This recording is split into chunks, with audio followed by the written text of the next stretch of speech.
Hello, and thank you so much for joining our 2020 New Mentor Training hosted by tnAchieves. My name is Ben Sterling. I'm going to be with you for the next hour as we attempt to train and prepare you for your role as a volunteer mentor. First, before we get into anything, I want to say thank you for applying and joining us.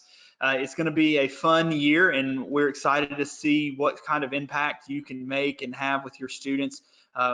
Our mentors really seem to enjoy this, and I hope that the next hour is fulfilling for you and you leave this feeling prepared to serve as a mentor. And we are certainly excited to have you. Before we get into any more and before we dive into any of the details of the mentor training, a couple of kind of housekeeping things I think that you should know. Number one, you've accessed this webinar by logging into your mentor profile, and by doing that, we're logging your attendance. So no need to let us know that you've watched this at the end or anything of that nature. Just once you've logged in, you viewed the webinar on the video, just simply hit complete there on that page. And by clicking that complete button, it'll log it onto your mentor profile and your training will be completed. So no need to email anyone or notify anyone on that end. You should also see a link somewhere on your screen that it gives you the option to request to have a hard copy of the mentor handbook mailed to you. On your screen, you'll see our 2020 mentor handbook, the PDF version. We have this uploaded to tnAchieves.org, but we'd love to get a hard copy in your hands. So request that. We'll mail it to the address that we have on file for you. Once you log into that mentor handbook request form, you'll see you can update your address should something have changed or you have a different mailing address or PO box that you prefer to use. But certainly request one of those, and we want to get one in your hands.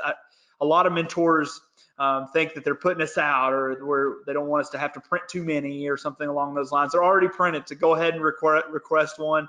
If you're anything like me, having that tangible handbook in your hand, it's a little bit easier to read and see as opposed to trying to flip through a PDF on your computer, your phone, or iPad. So certainly request one of those. We'll get one in the mail to you. We will stick those in the mail for those of you that are maybe accessing this a little bit later in the year. We'll stick those handbooks in the mail in February. Once all the training's complete, that'll be sometime around the first or second week of February. So in the meantime, if you want to access the handbook, certainly access the PDF and we'll get that hard copy to you before you start meeting with your students in the spring. So without further ado, we'll go ahead and dive into what is the 2020 tnAchieves Mentor Training.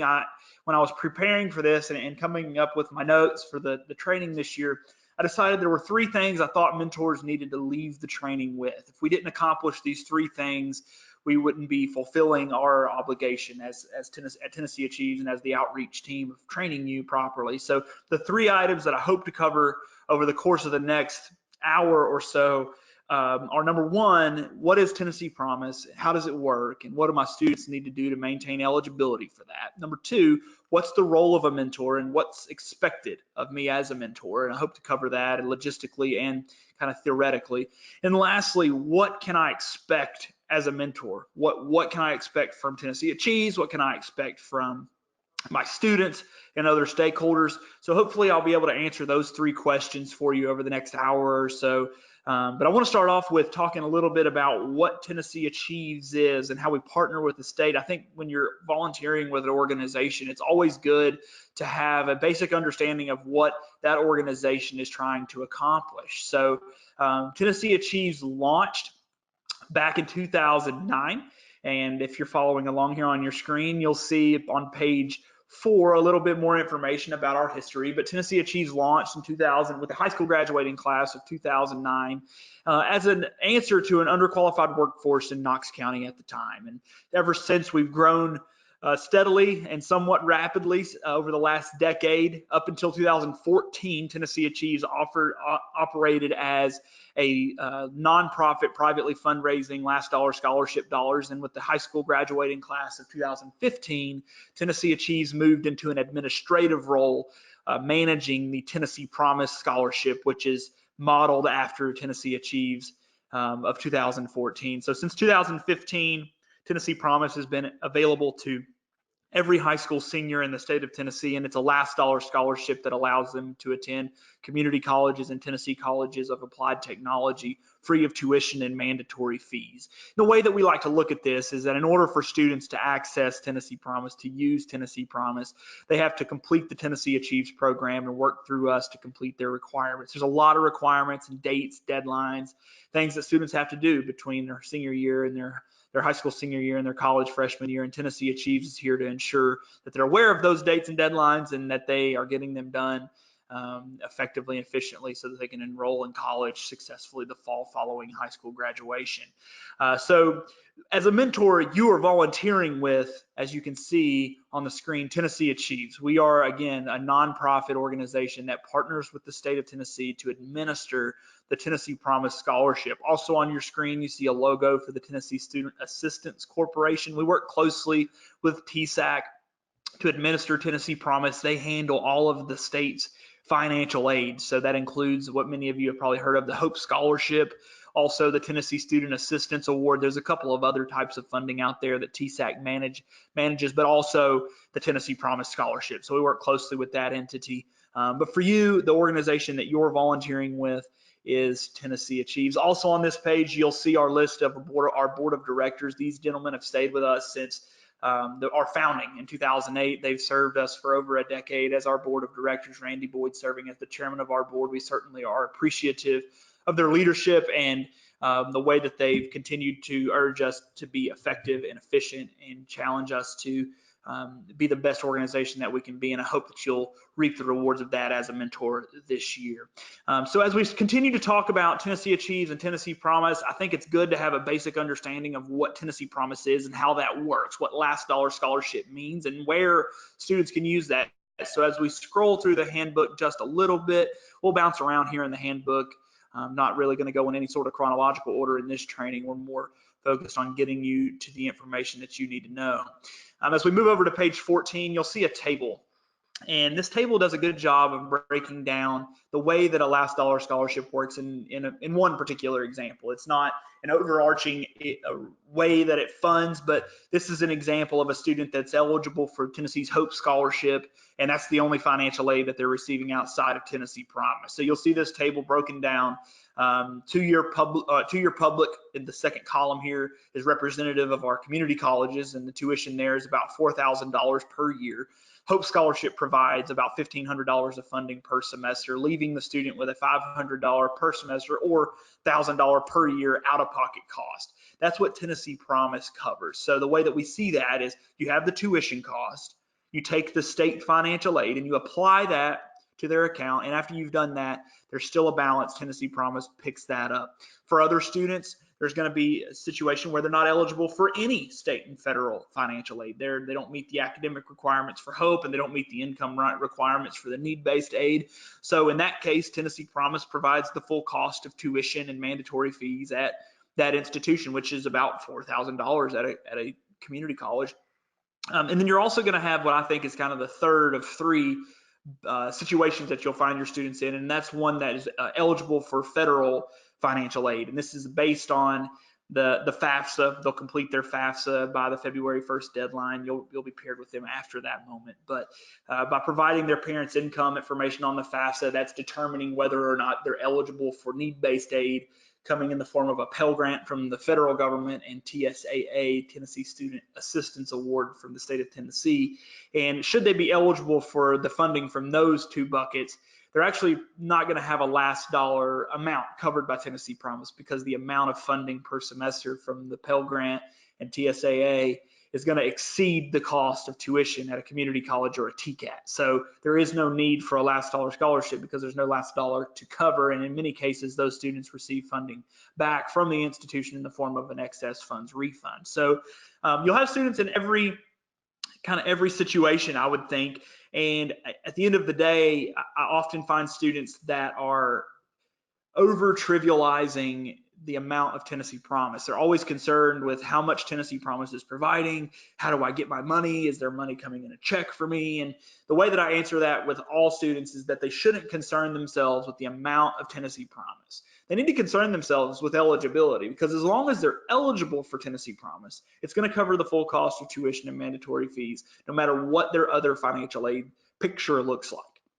If they're ineligible for Tennessee Promise, they could potentially have an out-of-pocket cost, like this example of a student receiving the Hope Scholarship at a community college in Tennessee with at least a $500 out-of-pocket cost to attend there. So eligibility is more important to me than amounts, and we will talk a little bit more about what eligibility looks like and your role in that in just a little bit. But before we dive into that, I wanted to point out the institutions where students can use the Tennessee Promise. So where can they attend tuition free, and why are there other colleges listed on this list? So let's talk about that a little bit. So as we scroll over to page 16, you'll see several colleges listed here. I'll zoom out just a little bit so that you can see all of them on one page. But as we're looking at this page, you'll see that there are 13 Tennessee community colleges. All 13 are eligible for Tennessee Promise, and students can attend there tuition free. And then below that, you'll see the 27 TCAT. Some of you may be familiar with TCAT. If you're not, this is the Tennessee College.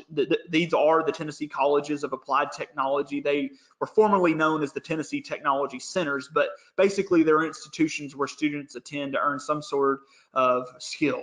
So if that's your programs that are teaching welding and diesel mechanic and early nursing programs and cosmetology and office technology, lots and lots of programs. Many of them have more than a couple dozen programs.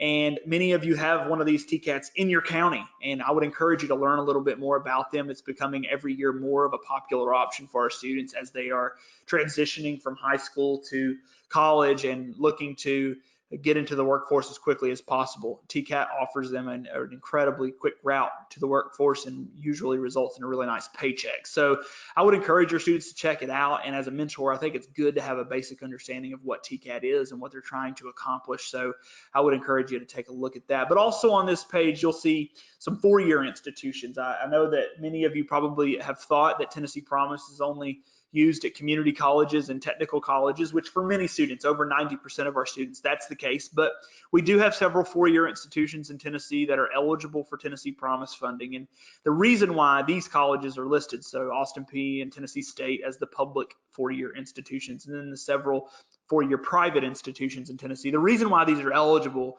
is because they offer associate's degree programs. So by offering that associate's degree program, they open themselves up to be able to accept Tennessee Promise funding. However, a couple of really important things that I want to point out, and it's also in bold on this page because we want students to fully understand what they're getting into if they were to attend a four-year institution with Promise. But the two things that I really think that you as a mentor, a parent, and a student that you need to know, number one, is that in order to receive Tennessee Promise at any of these four-year colleges, the student has to be enrolled in an associate's degree program. So if they go to Austin Peay and they enroll in a bachelor's degree, they are immediately ineligible for Tennessee Promise. So they have to be in that associate's degree to even make themselves eligible for Tennessee Promise funding at one of these colleges. And the second thing you need to know is that Tennessee Promise will likely not serve as a last dollar scholarship at that institution. We talked about last dollar scholarship. We talked about how that covers the full cost of tuition and mandatory fees at a community college or a TCAT. At the four-year institution, the amount of funding that the student would receive from Tennessee Promise is simply however much their last dollar component would be at a community college. So as we look back at this table, four-year public, four-year private, both of those being representative of the colleges listed on page 16, you'll notice that students still have a pretty significant out-of-pocket cost to attend those institutions. The four-year public with an estimated about $4,000 out-of-pocket cost remaining per year, and a four-year private, depending on the institution and the amount of their tuition, but somewhere in the neighborhood of more than $10,000 still out of pocket. So this is in no way to try to sway a student's decision. We just want students to make the best decision possible. We want them to end up on a college campus where they're going to succeed and where they're not going to be taking on student debt. That's one of the beautiful parts of the Tennessee Promise is it reduces or eliminates student debt for almost every student in Tennessee that's attending college as a true freshman. So I would encourage you to have these conversations with students. We certainly don't expect you to be well versed and completely understand this funding model. So if you have students that are interested in attending a four-year institution that's eligible for Tennessee Promise, just get them in touch with us. At the end of this training, I'm going to give you my contact information. So just get them in touch with tnAchieves. If it's me, if it's someone else on our staff, we just want to make sure that students are fully aware of the implications of enrolling at a four-year college and what that looks like for them. At the end of the day, we don't want a student to enroll at a four-year institution and be surprised by some sort of a bill. We want them to be enrolled there fully understanding the out-of-pocket cost and that they are responsible for that, and try to reduce this situation where we have students every year who enroll at these institutions under the guise of 100% free college in Tennessee, which it's not, and then they are confused and frustrated when they have an out-of-pocket cost or a bill that they have to cover on their own. So the way that I always like to close this sort of conversation about last dollar scholarship is just defining what Tennessee Promise is. And Tennessee Promise, the definition of it is that it's a last dollar scholarship that covers the full cost of tuition and mandatory fees at a community college or a Tennessee College of Applied Technology, with some four-year institutions being eligible for some Tennessee Promise funding. So keep that in mind. Again, about over 90% of our students will attend a community college or a TCAT. There's a small percentage that do attend the eligible four-year colleges, but we do like to cover it in training because we don't want you to be in the dark on that. We don't want for it to even appear as if we were hiding it. So if you have any questions about it, certainly let us know. We want to answer those questions and look forward to helping you help your students in this space. So as we sort of shift gears, we've talked about what Tennessee Promise is, the partnership with Tennessee Achieves, and our role in administering the scholarship. I want to shift into actually talking more about what a mentor is and what we think a mentor's role looks like. So if you're following along in your handbook, if you just scroll back a couple of pages, land on page 11, you'll see that this page is actually written to a student. And all of the pages actually in this handbook, I meant to cover this at the beginning, but this mentor handbook is a direct copy of the student's handbook. You'll notice as you scroll through, there are some gray boxes like this one here on page 12, mentors, they all have the mentors at the top. This is information that's unique to your handbook. So the student's handbook, everything that's in white is in the student's handbook. So you'll notice that it's even written from a student's perspective.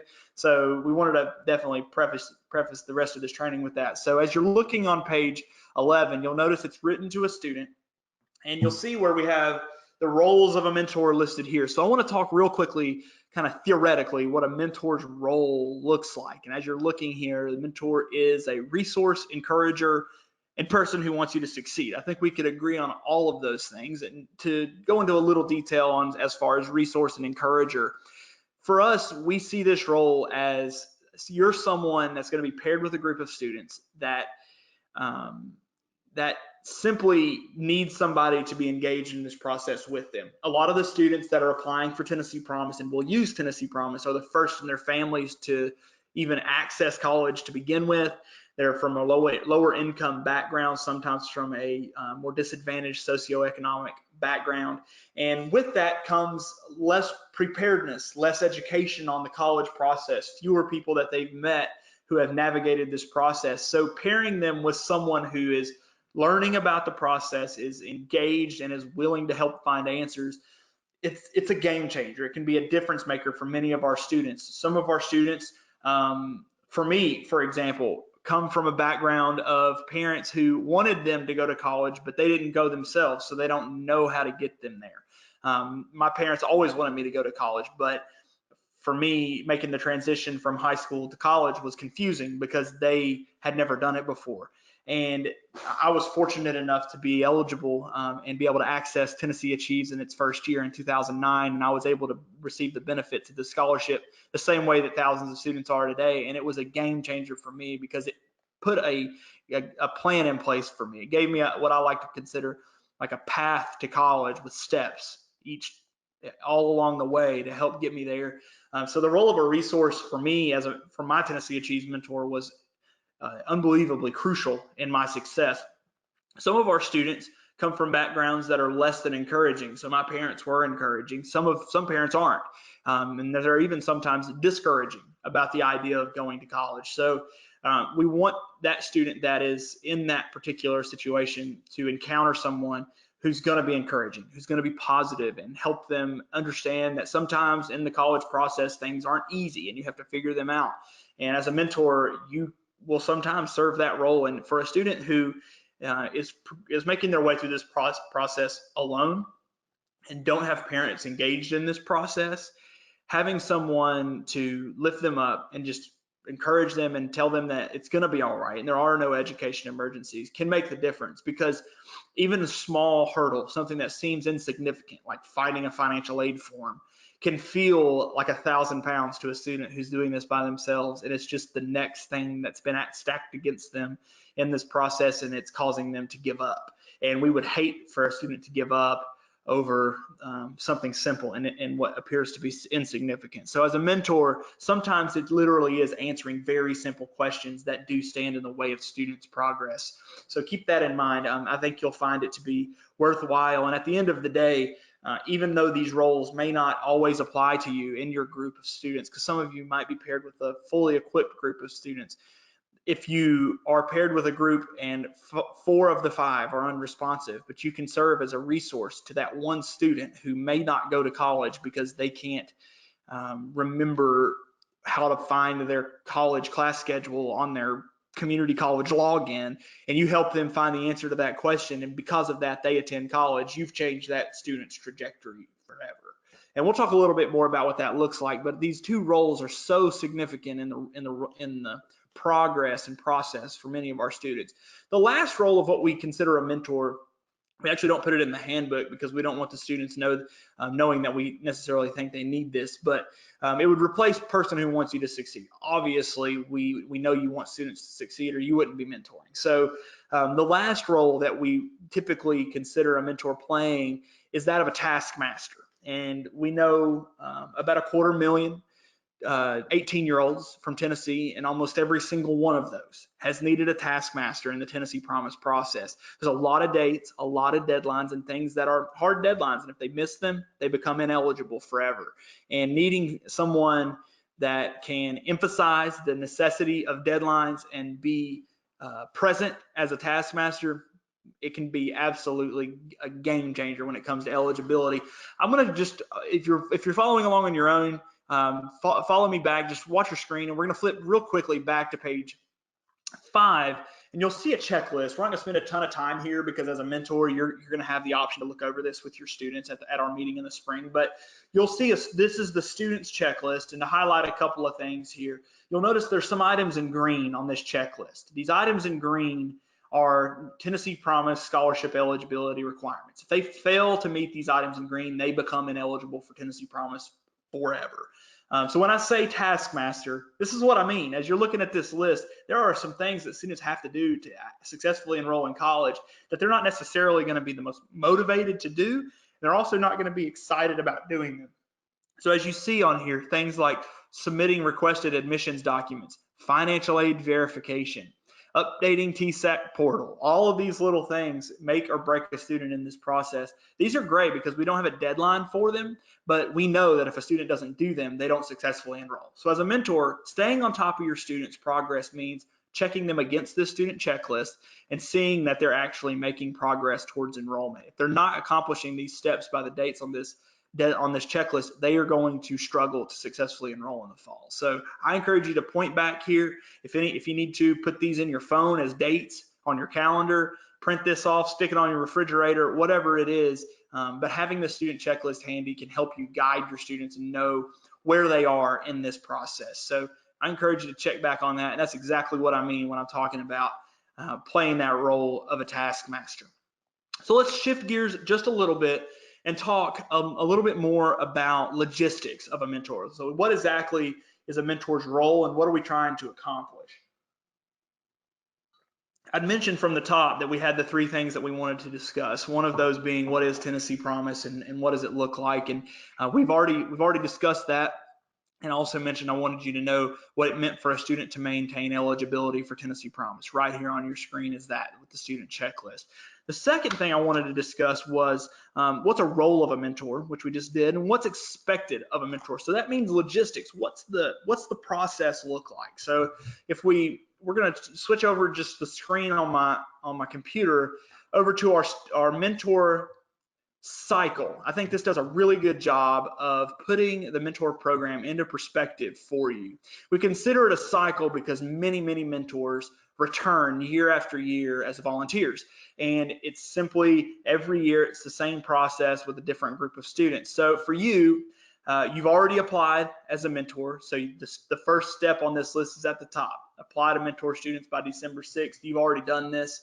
So moving on, you're completing your 1-hour mentor training right now, and that's awesome. So you're completing that requirement. So your next step is going to be to receive your list of Tennessee Promise students. This is where it all begins. So sometime mid-February, once the mentor trainings conclude, we're going to add everybody that has completed a mentor training, every mentor that's applied and trained and ran a background check. We're going to put them into our algorithm. We're going to also put every student that applies for Tennessee Promise and completes a FAFSA into the algorithm. We're going to push a button and it's going to pair 5 students to every mentor based on the high school that they selected on their mentor application. Once they're all paired, we're going to send that back into our Salesforce system, creating relationships between you and your students. And from there, we're going to send you an email that will contain all of your students' contact information. It's going to also include their anticipated college. It'll include their high school that they're from, their upcoming team meeting, how many community service hours they've submitted. It'll include various different important pieces of information, but most importantly, it will contain their contact information and their parents' contact information. So once you receive this list of students, kind of walking you through the logistics and what's expected, once you receive the list of students, we would encourage you to go ahead and reach out to your students. And in your handbook, we have some sample contact information listed. It's on page 12. You'll see an example of an email and a response and some sample text communication. Once you receive your list of students, I would encourage you to shoot out an email to them, basically introducing yourself, why you're being a mentor, a little bit about yourself, and that you're excited to meet them. I would also, and just to follow up that email, send the students a text message from your phone or your work phone, whatever it is that you're using. Students are more responsive to text messages than they are emails. So go ahead and reach out to them via text and say, hey, my name is Ben Sterling. I'm your Tennessee Achieves mentor. I've sent you an email that says a lot more about what that means. Go ahead and read that email and then get back to me. And I look forward to meeting you and talking to you and seeing you at our upcoming team meeting. I think it's always good to use text messaging with your students, but I used to discourage the use of email. I've actually found that students read email, but it's not going to happen unprompted. They're only going to read emails when they're told to read their emails. So if you send them an email, follow it with a text real quick, say, hey, I've sent you an email, there's more information, go read that and then let me know. I think that's probably going to be your best way of getting a hold of your students every 2 weeks. Just a heads up, when you reach out to your students, especially on that first bit of communication, you will likely get an email bounce from some of your students. You may even get a cell phone that's not active anymore. This information, contact information, was provided to us when they applied for Tennessee Promise during their high school, the fall of their high school senior year. And their email addresses changes about as frequently as they change clothes, and their phone numbers change. For some of them a couple times a year. So as their contact information changes, they don't let us know. So sometimes the information that you get from us is outdated. You'll have an opportunity to update that at your upcoming team meeting, and I would certainly encourage you to do that. But also in the same vein, you're also going to have some students that may not be so responsive, especially right off the bat. Don't let that be discouraging to you. Continue the communication that we have for you, and I think you'll find that eventually the light bulb will come on, and we'll talk a little bit more about that at the end. If you shift over to page 13, you'll see that we have some sample communication already written out for you. These are in the form of text messages, so feel free to get this PDF and copy and paste these right into a text to your students. They're already written, like I said, for you. So it's a great resource. I know that I have a good friend that mentors who prints this out, and this is his checklist. He uses this every couple of weeks. He'll mark one of those out, and it keeps him up to date on making sure that his message is pertinent and timely and is fitting the theme of what that week entails. So use this page 13, use page 12 to craft your message. But going back to our graphic to see the cycle, once you receive that list of students in February, make that first bit of outreach before the team meeting, but quickly after that, we will meet with every Tennessee Promise student and mentor and many parents at our mandatory team meeting in the spring. And I want to talk a little bit about what this looks like for you. This is also going to cover the same kind of details and logistics of the meeting that will occur later in this cycle in September, but focusing more on that meeting in the spring since it's next. We'll shift back to page 7, and you'll see a lot more information here about the team meetings. I could easily overwhelm you with content here. I don't really want to do that, so I want to make sure that I'm covering some things that you really need to know. A couple of things as a mentor that I think are important to know.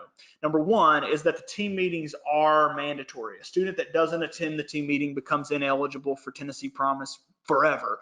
So as a mentor, help us in the space of reminding your students of attending this. We will be sending them regular reminders about their meeting from the time that we get their contact information from the state of Tennessee after November 2nd. But as a mentor, you can personalize this and say, hey, I'm going to see you at this meeting. Be there. This is the date and time. Make it to your meeting. If they don't come, they're going to lose their eligibility. So there's a lot of gravity in their attendance at this meeting. When you slap the term mandatory onto a meeting, obviously it opens up the door of what if an emergency happens. So we have an excuse form policy in place. You'll see some details about that in the center of your screen here. But basically, this excuse form policy is reserved specifically for students who have something that happens out of their control. They have a class scheduled, if they're in the dual enrollment in college, scheduled during this period, if they have a death in their family, if they're ill, if they have some sort of emergency. We have this deadline or this excuse form policy in place. We'll flip real quickly back to page 40. And on page 40, you're going to see all of our information, particularly related to the excuse form. We will stop right there.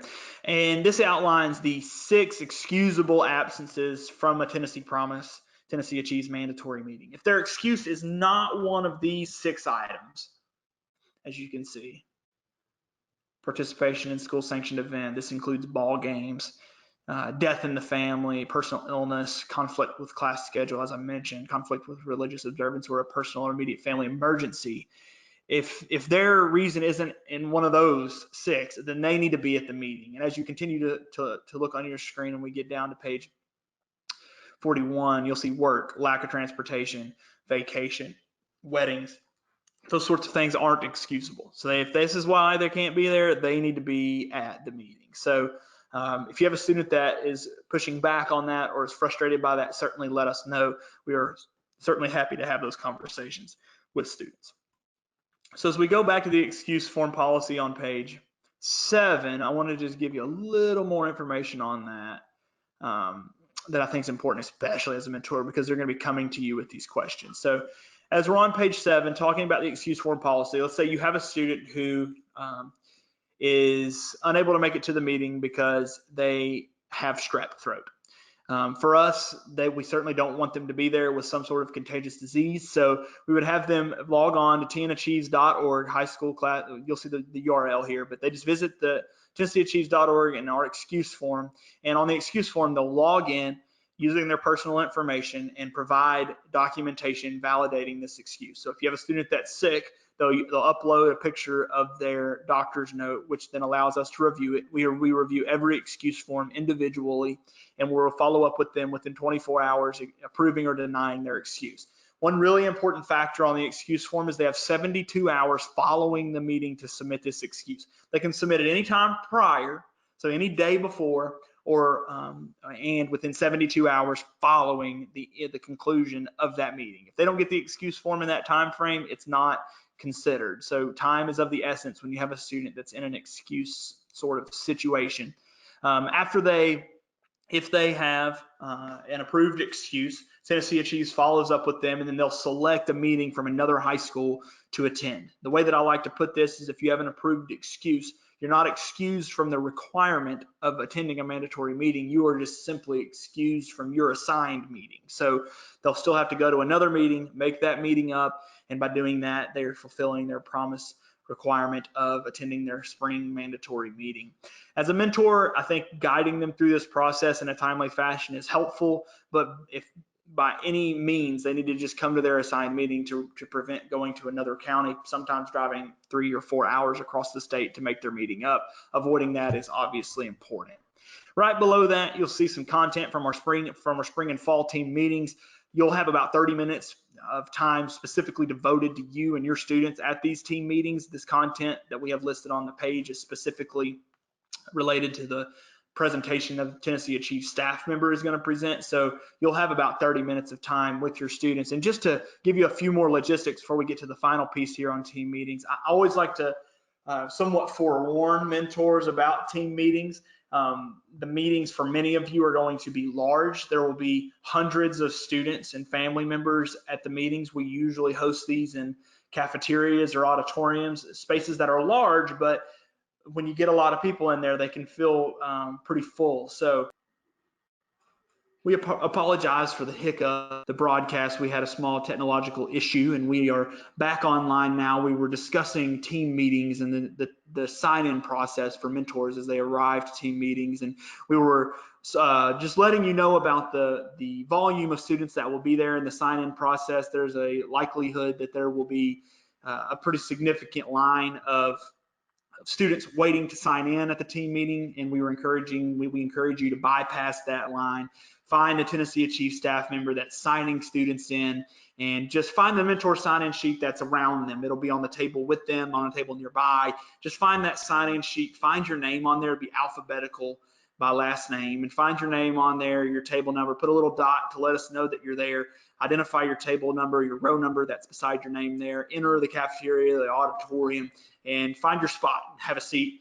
And as your students are coming in, we'll be telling them their row or table number, and then they'll be associated with you at that spot. This is a great time for you to get to know your students a little bit better. It's also a good time to exchange updated contact information. So take advantage of this time while you've got them face to face. And real quick, we always like to mention our rescheduled meeting policy. Should the schools in your county be closed for snow or flu or whatever reason on the day of your meeting, we will reschedule that and notify you of the rescheduled date as soon as possible. So if you notice that schools in your county are closing, just keep an eye on your email, and tnAchieves will be following up with you quickly to let you know of the cancellation and reschedule as soon as possible. So we definitely look forward to seeing you at your upcoming team meeting. It's a great time to get to know your students and also for us to see you. So definitely looking forward to that this spring and fall.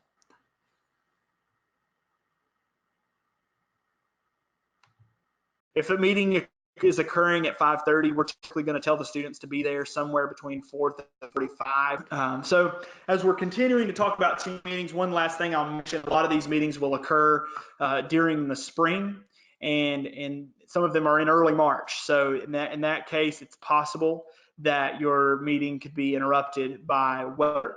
If you see on the news that schools are closing and there's instances where that's happening, let us know. But we're going to be hearing from the school systems pretty quickly when that starts happening. But keep your eye on your email and your text messages, and we're going to notify you as soon as something happens and get back with you and get it updated. So in the event of a canceled meeting, we're going to be doing everything we can to notify you. So one final kind of requirement piece that we want to discuss is the community service requirement. And the biggest reason I want to talk about that with mentors is we want you to be comfortable answering their questions. So it's a little bit further back in the handbook, and as we make our way back to page 23, I'm going to break this community service requirement down for you in just a couple of pieces. I usually explain this to students in a three-part fashion, starting with when, and then how, and then what. For many of your students, the when is going to be July 1st. That's the first community service deadline. They have from November 2nd to July 1st to complete and submit 8 hours of community service. Some of you may be paired with a TCAT, a student that wants to go to TCAT, what we would consider a TCAT student. And in that case, they can actually enroll in college the fall following high school, or the summer following high school graduation. And in order to use Tennessee Promise at a TCAT the summer after high school graduation, they would need to submit 8 hours of community service by April 1st. So there's only a couple of students every year that do this, but note that it is an option. Many of your students, over 97% of our students, are going to be completing their community service hours for July 1st, sometime between November 2nd and July 1st. So that'll be the first big community service deadline, but it does repeat every semester that a student's enrolled. They'll have to complete up to 5 semesters of community service hours, depending on how many semesters they use the scholarship. They're eligible to use it for 5 semesters, so they may need to meet all those deadlines, but there will be a deadline following directly before every term that they could use Tennessee Promise, and you can see those listed out here. Anytime that you have questions about community service, certainly let us know. We're happy to answer those. So how do students submit community service? We discussed this with them kind of in length, but should you have students with questions about this, they submit it on our website, tnAchieves.org. If they just visit our homepage, the top right corner of our homepage has a white button that says submit community service. Just have them click there, log in, log their hours. It's directly submitted to us, and those are reviewed individually. And an email is actually sent out to their supervisor for their community service, and then they are the ones that validate that the hours were actually completed. And then really where most of the questions come in is what is considered community service. We go into somewhat detail on here, and you can see some examples listed here on your page. But really, at the end of the day, we like to think that students shouldn't do 3 things as community service, and outside of these 3 things, they're typically going to be okay.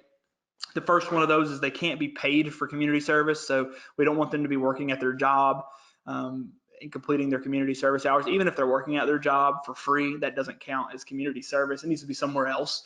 They can't volunteer for an individual, basically meaning they can't go to their neighbor and help cut firewood for their neighbor and count that as community service, or watch their sister's children as community service. It needs to be through some sort of organization. Now, if they're completing it through an organization, that's where we're going to be counting those community service hours, because we need to be able to validate that they were actually completed. And the last thing they can't do is community service. It's right here on your page. They can't proselytize as community service. So proselytizing means teaching or sharing your faith, and if they're doing that in some way, we can't count their hours. That's not to say that they can't volunteer at church. Many of our students will complete their community service hours at church, and that's totally fine, but they just need to be careful about what they're doing when they're there. And if they have questions about it, or you have questions specifically about this, let us know, and we're happy to answer those and make sure that everybody is on the same page. So the last thing I want to mention about community service before we kind of move into our final portion of the mentor training is discussing the job shadowing component of Tennessee Promise Community Service. So we allow students to count hours that they spend job shadowing towards this deadline. We believe that every hour on the job is a good hour, and if they're shadowing someone in their future career field, not only are they meeting a requirement for Tennessee Promise, and not only are they building their resume, but they're getting valuable career exploration. They're deciding if this is something that they want to actually pursue now, or if they need to change their major and really shift gears and study something different.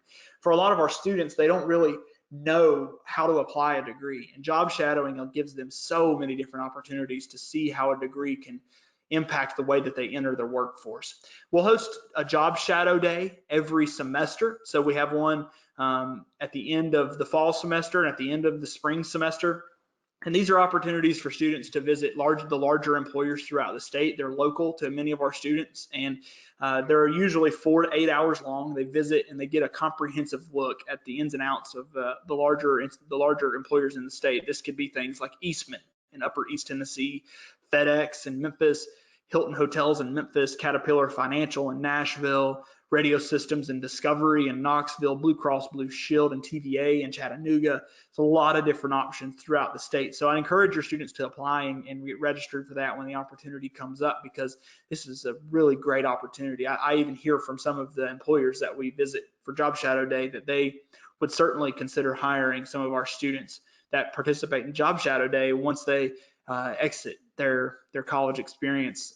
Man, what kind of sort of resources that is great. So the community service requirement is something that is not overly complicated, but for some of our students, they find it and they somewhat over trivialize, in my opinion, the community service requirement. If it looks and feels and seems like community service, they're probably going to meet the requirement. If it doesn't, they're probably not. So let us know if you have any questions about this, but I fully trust all of the mentors to have a pretty good gauge on what is and is not considered community service. The last thing I'll say about this, and this is something I'm glad I noticed this on this page, make sure the students are actually submitting their hours. If they have a supervisor that says that they've done it for them, that is probably unlikely.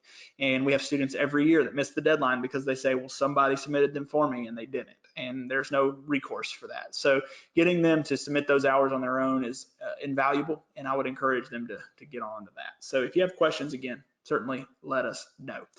So as we move into our last portion of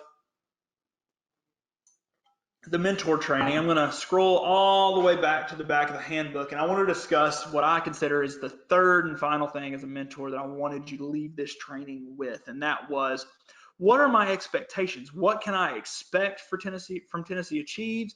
What can I expect from my students? What can I expect for myself? What is expected of me?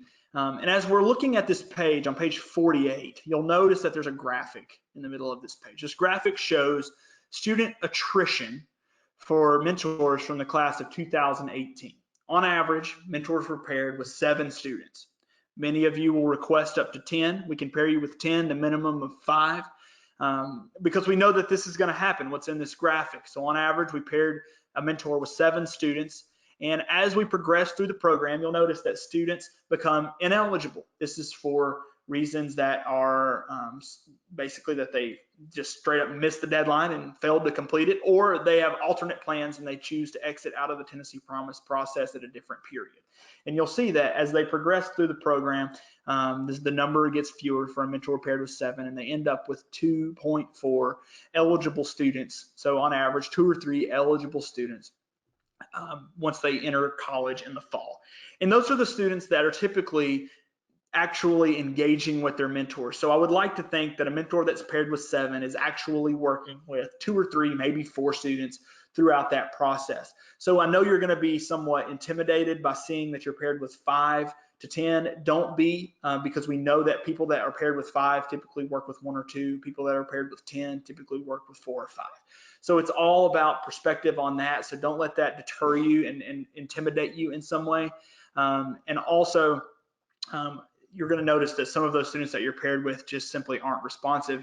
And I wanted to also make a point about that. So for a mentor to gauge their success in this program based on their students' responsiveness or their students' engagement, I think you would be cutting yourself a little bit short, because those are things that you can't control. We can't control how engaged a student is. We can't really control how much they care about this process, but we can control, and as you as a mentor, you can control how much you're invested in the program and how much you're engaging with it. So I hear from mentors all the time who come to me and say, Ben, I just wasn't a good mentor. My students didn't respond to me, or I was really frustrated because of the students not being responsive to me. And for me, that's tough, because we certainly internally aren't analyzing mentor success based on student responsiveness or student engagement.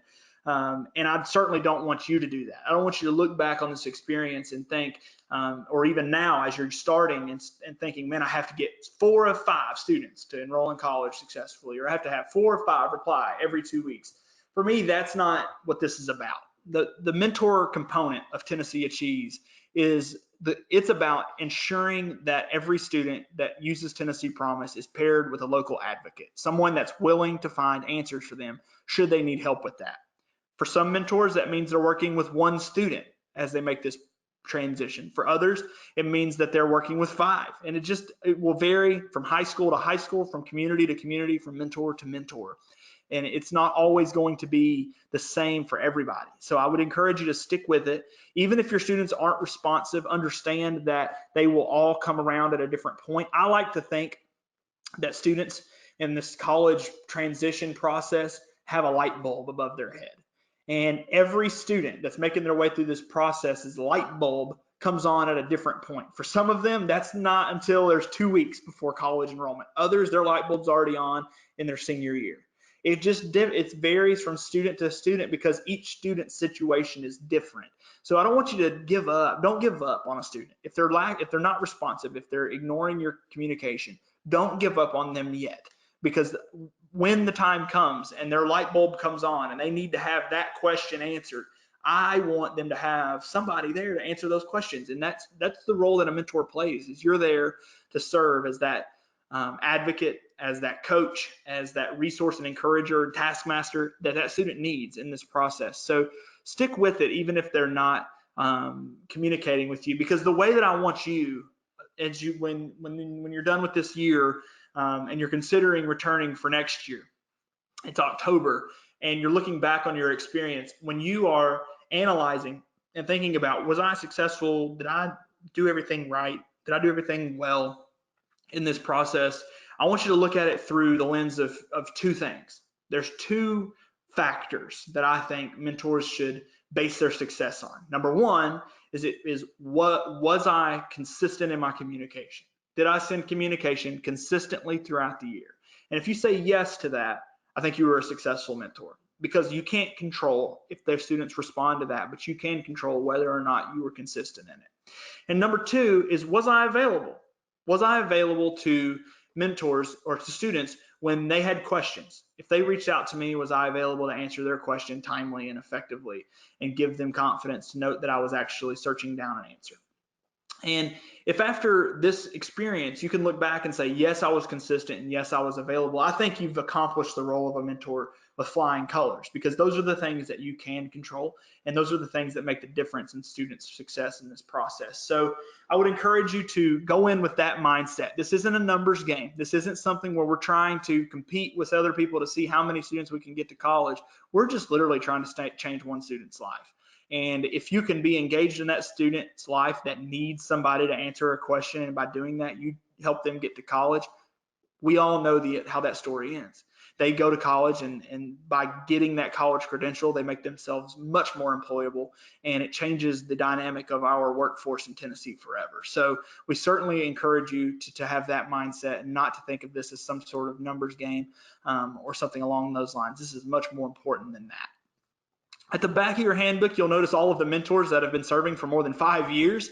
This is a pretty overwhelming part of the handbook process that we go through, but I think it's really amazing.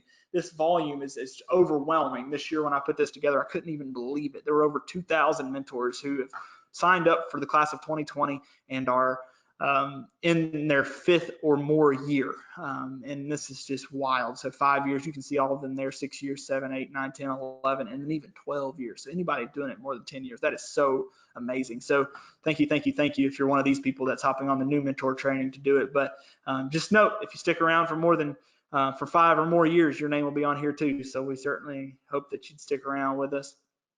And the last thing that I want to talk about before I hop off of here is the communication piece. This is actually the most important part of mentoring with Tennessee Achieves, is connecting with us and communicating with us. We are a communication heavy organization. We sent about 13 million emails last year to our stakeholders, over 2 million text messages.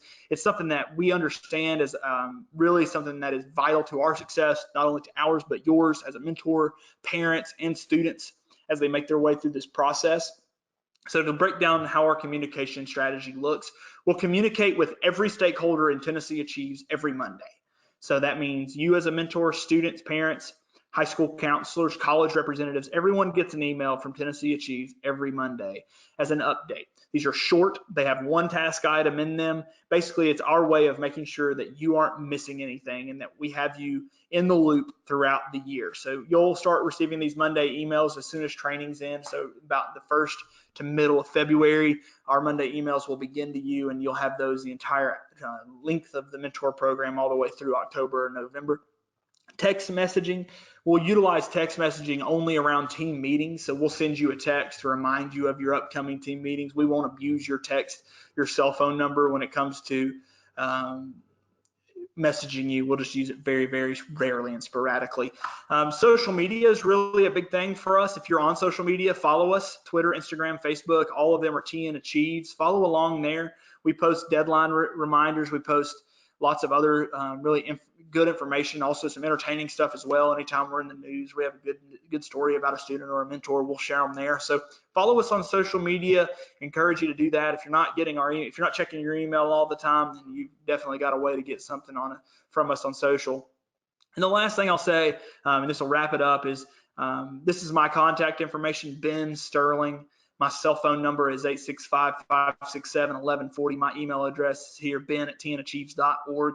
We're always here to answer your questions. I'm available 24/7, 7 days a week, 365. I'm always here to answer questions. That's my cell phone again, so you can text me there, call me there. Shoot me an email. I'm responsive in all of those ways. If you do call, I would encourage you to leave me a voicemail. We get lots and lots of phone calls. Our phone numbers are all listed here, and you can imagine as you distribute 70,000 of these handbooks to students that you get a lot of phone calls. So if you call me, just leave a voicemail. I promise you I will call you back. But I'm also, again, available via text. If you're a texter, shoot me a text. And I will be happy to follow up with you that way. Email is also a good way to get a hold of me. But either way, no matter how you decide to contact me, please do. We are here to help you. My job is to help you succeed as a mentor, and I want to answer your questions and serve as a resource to you. So please, please let us know. The other members of the outreach team are listed on here as well. You will likely receive emails from them. Graham Thomas is my supervisor. He's been with Tennessee Achieves for 9 years. Chrissy D'Alejandro, our executive director, may email you occasionally, and you'll also see Tyler Ford, who's been here a couple of years. So between Tyler, Graham and I, we serve on the outreach team at Tennessee Achieves, and our goal is to ensure that you have an effective, successful, and enjoyable experience as a volunteer mentor with our program. So as I wrap things up, I want to say thank you so much for joining us on our recorded Tennessee Achieves mentor training. This satisfies your mentor training requirement for the class of 2020. If you're a new mentor, congratulations, you've completed training. If you're a returner who stuck it out for an hour with us, thank you so much for training once again. We look forward to seeing all of you in your upcoming team meetings in the spring. They're in the back of this handbook, but also just keep an eye on your email. We'll send you a lot of emails ensuring that you're aware of and know the date, location, and time of your team meeting. But thank you so much for training. We really do look forward to having another great year of mentoring with Tennessee Achieves and seeing the way that changing the way that communities, students, and families view college in Tennessee. It really is our mission. So without further information, thank you so much for hopping on. I will wrap this up. I look forward to seeing you. If you have any questions at all, please email me, ben@tnachieves.org, Graham, Tyler, or just shoot an email to the generic mentors@tnachieves.org, or shoot me an email or text, and we will get those questions answered for you. Again, the last thing I'll say is I know that we always have a lot of questions about the handbook. Request one of those handbooks. There's a link here on your screen. Just click a link, request that, and we'll get one in the mail to you in February. So thank you guys so much for hopping on training with us. We look forward to working with you with the class of 2020. Thanks.